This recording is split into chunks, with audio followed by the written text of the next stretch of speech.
Après 9 mois de formation, 47 récipiendaires ont reçu leur attestation du Fonds d'aide à la presse ce matin au Centre d'études des sciences et techniques de l'information CESTI. La seule vérité qui vaille, c'est celle du terrain. Vous avez reçu une formation de qualité. Dans la rigueur et le professionnalisme qui ont toujours caractérisé le CESTI, donc je vous demande tout simplement de vous montrer digne de vos formateurs avec des productions de qualité dans le respect de l'éthique et de la déontologie. Oui, il vous faut de l'éthique et de la déontologie, parce que la première obligation du journaliste est d'être au service de la vérité. L'essence du journalisme réside dans l'exigence de vérification. Toute information doit être vérifiée avant d'être transmise au public.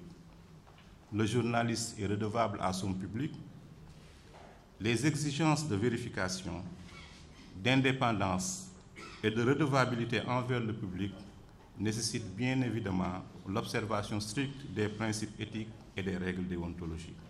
Par ailleurs, après avoir déploré le manque de sincérité de certains organes de presse et la non-formation de certains journalistes, le directeur de la communication, M. Alioune Dramé, invite les journalistes au professionnalisme. Il faut aussi que l'information soit prise en charge par des professionnels qui ont non seulement la formation universitaire, le background culturel, mais également l'intégrité morale, suivre les critères déontologiques et de morale. Ce qui s'est passé au Sénégal il y a quelque temps, un journal qui se lève un beau jour pour dire que le président baptise, jusqu'à ce que des chefs d'État appellent leur homologue pour le féliciter. Mais sincèrement, moi, en tant que professionnel, c'est une honte pour nous. Si demain ce journal-là donne une information, une autre information, est-ce que vous allez croire? C'est ça le problème. Il faut que vraiment les journalistes se ressaisissent pour faire respecter notre profession. Et là, ce n'est plus le directeur qui vous parle, mais le journaliste professionnel qui vous parle. Si on ne respecte pas votre profession, demain, vous le regretterez. Moi, à mon âge, partout où je passe au Sénégal, je n'ai pas honte parce que j'ai exercé ma profession comme il le fallait. Il faut faire comme ça. Je vous en conjure.